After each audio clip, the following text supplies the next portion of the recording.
हरे कृष्णा। आप सभी को दीपावली महापर्व की बहुत सारी शुभकामनाएं। आइए आज का दिवाली पर लक्ष्मी देवी के पूजन का विशेष वीडियो आरंभ करते हैं। ये विधि बिल्कुल शास्त्रों से प्रमाणित और वैष्णव परंपरा के अनुसार है, इसलिए अगर आप कृष्ण भक्त हैं या फिर शैव भक्त या फिर मातृभक्त, सभी के लिए ये विधि समान रूप से पुण्य फल प्रदायिनी और सौभाग्य की वृद्धि करने वाली है। ये लक्ष्मी पूजन की विधि अत्यंत सरल है और किसी भी कार्मिक जटिलताओं में फंसे बिना आप बड़ी ही सरलता पूर्वक अपने घर पर ही इस विधि का पालन कर सकते हैं। इस विधि के अंत में हम आपको कुछ ऐसी बातों के विषय में भी बताएंगे जो आपको इस दीपावली पर भूल कर भी नहीं करनी चाहिए। तो चलिए आज के इस दिवाली विशेष लक्ष्मी पूजन विधि को आरंभ करते हैं। संध्या के समय में जहाँ लक्ष्मी पूजन करना है उस स्थान को स्वच्छ करें, उसे सुंदर फूलों, पत्तों और लड़ियों से सजाएं। उसके बाद पूजा के स्थान पर एक मध्यम उच्च आसन स्थापित करें। उसके ऊपर सफेद, पीला या लाल रंग का कपड़ा बिछाएं। तत्पश्चात उस स्थान पर चावल के कुछ दानों से आप देवी लक्ष्मी और भगवान विष्णु को स्थापित करने के लिए कुछ रंगोली और आसन बना सकते हैं। सबसे पहले मध्य में भगवान नारायण और देवी लक्ष्मी के विग्रहों की स्थापना करें। अगर आपके पास उनके विग्रह नहीं है तो आप उनका चित्र भी रख सकते हैं। उसके बाद उनके पास अपने गुरु या फिर जगत गुरु श्रील प्रभुपाद जी का चित्र रखें। अगर गणेश जी की भी पूजा करनी है तो थोड़े अंतर पर गणेश जी को उनकी पत्नी रिद्धि सिद्धि और पुत्र लाभ शुभ के साथ स्थापित करें। अब पूजा आरंभ करने से पहले पूजा की सभी सामग्री अपने पास रख लें, जैसे कि पंचामृत स्नान के लिए पंचामृत का पात्र, जल का पात्र, मिठाई, 5 फल, पुष्प, धूप, दीपक इत्यादि। अब पूजा आरंभ करते हुए सबसे पहले एक साक्षी दीपक जलाएं। साक्षी दीपक का अर्थ होता है हम सबसे पहले अग्नि देव का आवाहन करते हैं और उन्हीं की साक्षी में इस पूजा का आरंभ करने जा रहे हैं। ये दीपक घी या तेल से प्रज्वलित होना चाहिए और जब तक पूजा समाप्त नहीं हो जाती तब तक ये प्रज्वलित ही रहना चाहिए। जब हम कोई भी अनुष्ठान या यज्ञ करते हैं तो इसमें इस साक्षी दीपक का अत्यंत महत्व होता है और वर्तमान समय में हम इसे अखंड ज्योत के नाम से भी जानते हैं। वास्तव में ये अखंड ज्योत साक्षी दीपक ही होता है जो हमारे अनुष्ठान, यज्ञ और साधना का साक्षी बनता है जब तक हम उसे पूरा ना कर लें तब तक। तो इस प्रकार साक्षी दीपक जलाकर अपने गुरुदेव और श्रील प्रभुपाद से प्रार्थना करते हुए लक्ष्मी पूजन का आरंभ करें। सबसे पहले अगरबत्ती जलाकर उसे सर्वप्रथम अपने गुरु को या श्रील प्रभुपाद को दिखाएं और उसके बाद उसे भगवान नारायण और देवी लक्ष्मी को अर्पित करें। इसके लिए आप अगरबत्ती को दाईं ओर घुमाते हुए उनके चरणों में 4 बार घुमाएं, उसके बाद उनकी नाभि में 2 बार और फिर उनके पूरे विग्रह के सामने 7 बार घुमाएं। पूजा करते समय जब हम सबसे पहले कोई भी पूजा की वस्तु गुरु को दिखाते हैं तो इसका अर्थ ये होता है कि ये पूजा हम अपने गुरुजनों की अध्यक्षता में और उनके मार्गदर्शन में कर रहे हैं। इससे भगवान अधिक प्रसन्न होते हैं और हमारी पूजा में यदि कोई त्रुटि भी रह जाए तो भगवान उसे क्षमा कर देते हैं। तो इस प्रकार धूप देने के बाद अब समय है देवी लक्ष्मी और श्री विष्णु को स्नान करवाने का। तो उसके लिए एक पात्र में गुनगुना जल लीजिए, उसमें गंगा जल की कुछ बूंदे डालिए। उसके साथ दूसरे पात्र में पंचामृत तैयार कीजिए और पंचामृत बनाने की विधि तो आप जानते ही हैं। इसके लिए हमें पंच अमृत यानी कि 5 प्रकार के अमृत के समान पदार्थ लेने होते हैं। सबसे पहले 1 चम्मच मधु, 1 चम्मच गुड़ या चीनी, 1 चम्मच दही, 2 चम्मच गाय का घी और 7 से 8 चम्मच हल्का सा गुनगुना दूध लेना है। इन सभी चीजों को आप एक पात्र में मिला लीजिए। अगर आपके पास चांदी का पात्र है तो उसमें ये पंचामृत बनाना सबसे अच्छा माना गया है, क्योंकि आयुर्वेद के अनुसार भी ये अत्यंत स्वास्थ्यवर्धक माना गया है। अगर चांदी का पात्र नहीं है तो आप इसे किसी भी सामान्य पात्र में या फिर मिट्टी के पात्र में भी रख सकते हैं। अब पंचामृत स्नान के लिए एक बड़ी थाली या फिर पात्र लीजिए जो स्वच्छ हो और जिसका उपयोग पहले आपके भोजन के लिए ना किया गया हो। उसमें भगवान नारायण और लक्ष्मी देवी के विग्रह रखिए। उन्हें सबसे पहले पंचामृत का स्नान करवाइए। उसके बाद उन्हें गुनगुने जल से स्नान करवाकर स्वच्छ कर लीजिए। स्नान करवाते समय आप स्नान मंत्र बोल सकते हैं और अगर आपको वो नहीं आता है तो आप सिर्फ हरे कृष्ण महामंत्र का जप भी कर सकते हैं।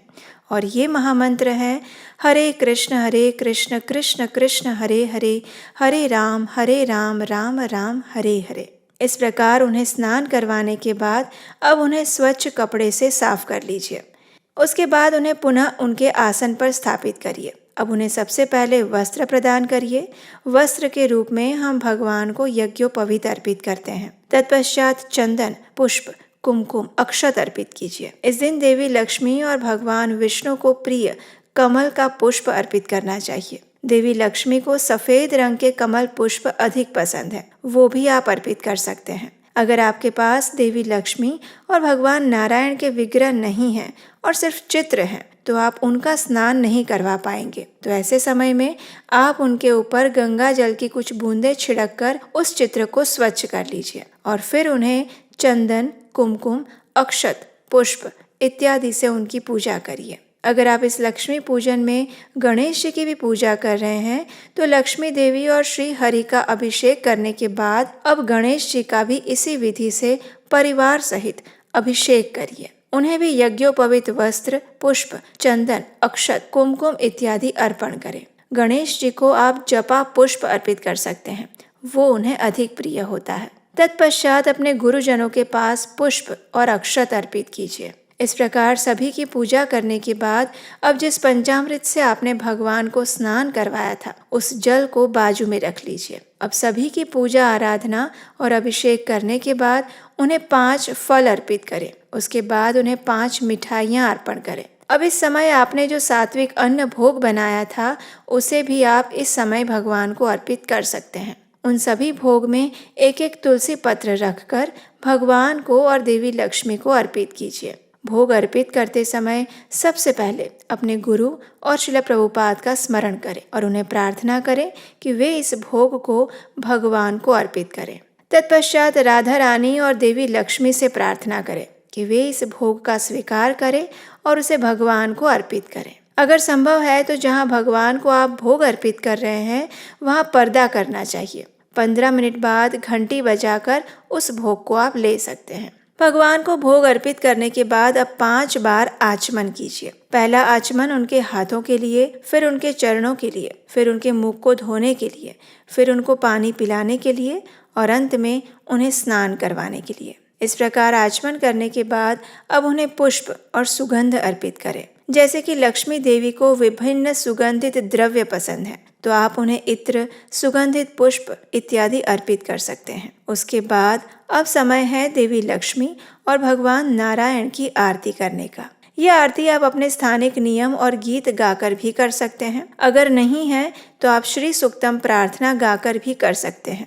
अगर आप स्वयं नहीं गा सकते तो उसे मोबाइल में प्ले करके भी आरती कर सकते हैं और ये श्री सूक्तम का पाठ भी आपको हमारे चैनल पर मिल जाएगा। इसका लिंक भी नीचे डिस्क्रिप्शन बॉक्स में दिया गया है। आरती करते समय भी आरती को सबसे पहले अपने गुरुजनों को दिखाकर भगवान और माता लक्ष्मी के सामने दाईं ओर घुमाना है। उसमें भी सबसे पहले उनके चरण पर 4 बार घुमाएं, फिर नाभि पर 2 बार, मुख के समक्ष 3 बार और फिर संपूर्ण विग्रह पर 7 बार घुमाएं। अंत में श्रील प्रभुपाद और गुरु के सामने इस आरती को मात्र 7 बार घुमाएं। तत्पश्चात परिवार के सभी सदस्यों को आरती दें और अब सभी साथ बैठकर देवी लक्ष्मी की स्तुति करते हुए श्री सूक्तम का पाठ करें और दीपावली की कथा का श्रवण करें। अब भगवान श्री दामोदर को 31 दीपक अर्पित करें। इस दीपक में घी या फिर तिल के तेल का प्रयोग करना श्रेष्ठ रहता है। दीपक अर्पण करते समय इस मंत्र का उच्चारण करें।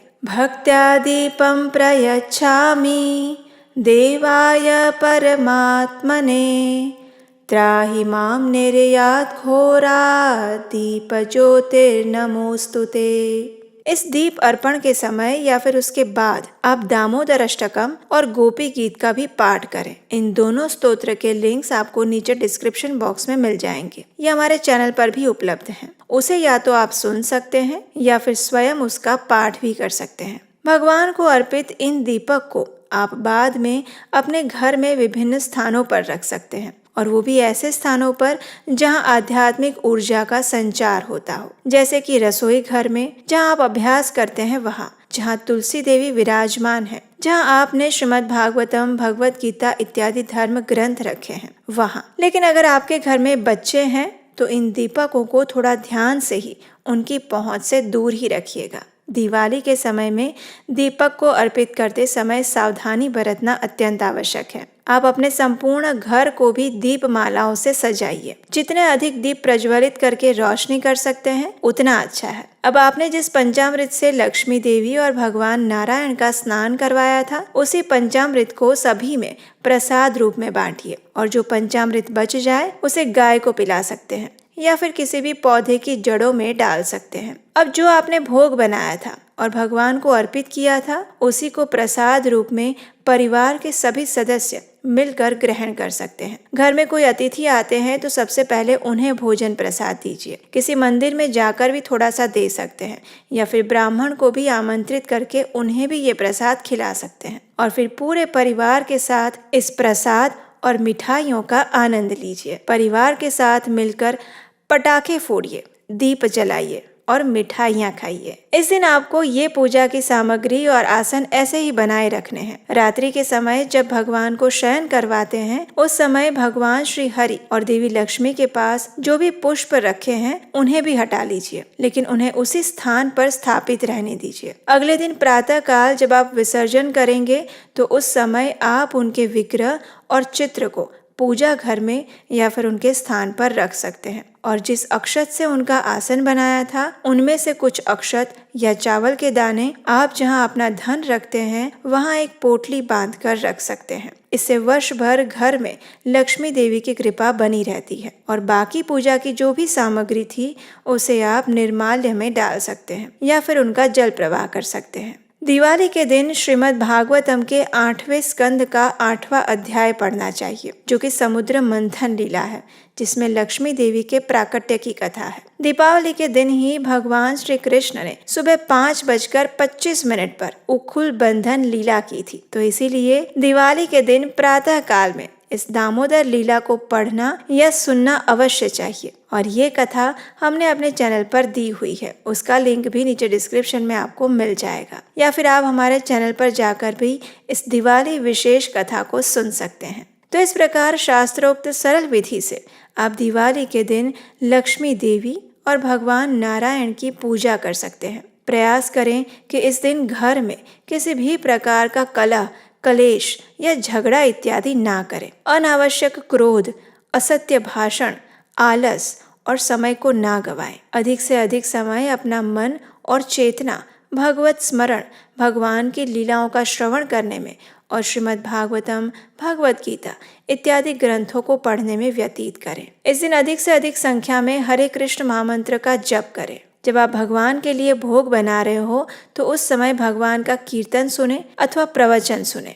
अगर ये दोनों नहीं कर सकते तो कम से कम मन में हरे कृष्ण महामंत्र का उच्चारण करते हुए भोग बनाएं। अपने आप को अंतर्मुखी रखते हुए अपनी चेतना और कार्यों को भगवान के ऊपर केंद्रित रखने का प्रयास करें, क्योंकि लक्ष्मी देवी स्वयं कहती हैं कि वे उस स्थान पर रहना पसंद करती है जहां उनके स्वामी भगवान श्री कृष्ण की कथाओं का अधिक से अधिक श्रवण और कीर्तन किया जाता है। तो इसलिए इन कार्यों द्वारा आप देवी लक्ष्मी को अपने घर और जीवन में आमंत्रित कर सकते हैं। उनसे सुख, समृद्धि, शांति, सौभाग्य और भगवान की भक्ति का आशीर्वाद प्राप्त कर सकते हैं। 20 अक्टूबर को दोपहर में 3:44 से लेकर शाम 5:46 तक संध्या काल का शुभ मुहूर्त मिल रहा है। शाम 5:46 से लेकर 7:21 तक और रात्रि में लाभ मुहूर्त प्राप्त हो रहा है रात 10:31 से लेकर 12:06 के बीच में। और क्योंकि इस बार अमावस्या तिथि 21 अक्टूबर में दोपहर तक विद्यमान है, इसलिए 21 अक्टूबर को प्रातः काल में लक्ष्मी पूजन किया जा सकता है और ये समय रहेगा 20 अक्टूबर की मध्य रात्रि 1:41 से लेकर अगले दिन सुबह 6:26 के बीच में। लेकिन लक्ष्मी पूजन का सबसे अच्छा और सर्वश्रेष्ठ मुहूर्त स्थिर लग्न में माना जाता है, जो कि शाम 7:08 से लेकर 8:18 के बीच का है। दिवाली पर लक्ष्मी पूजन के लिए यही मुहूर्त सबसे अच्छा बताया गया है।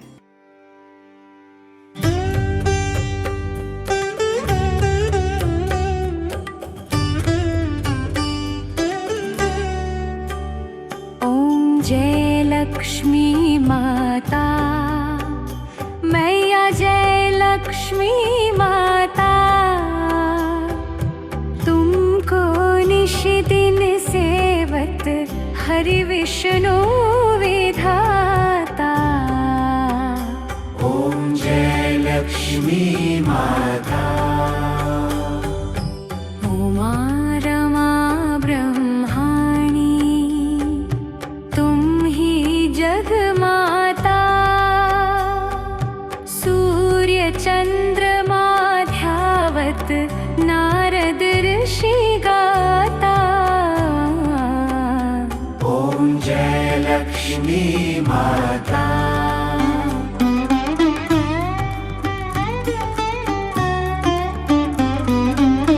दुर्गा रूप निरंजनी, सुख संपत्ति दाता। जो कोई तुमको ध्यावत रिद्धि सिद्धि धन पाता। ओम जय लक्ष्मी माता। तुम पाताल निवासिनी, तुम ही शुभदाता।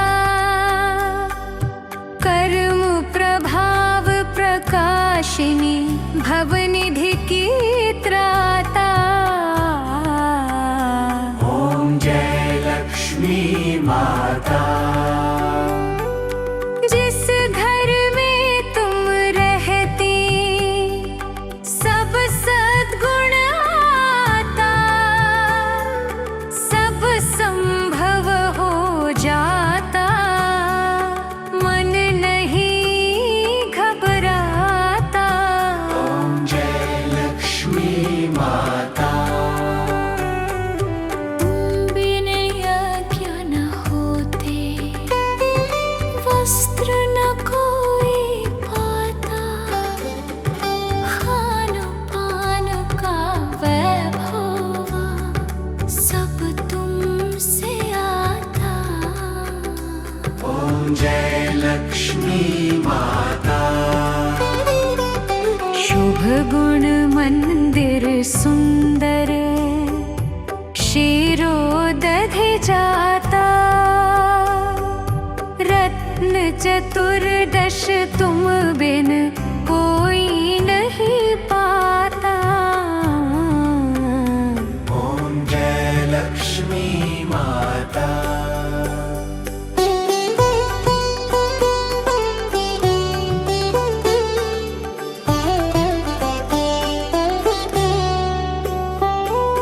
महालक्ष्मी जी की आरती जो कोई जन गाता। पूरा आनंद समाता, पाप उतर जाता। ओम जय लक्ष्मी माता। ओम जय लक्ष्मी माता। मैया जय लक्ष्मी माता। ओम जय लक्ष्मी माता।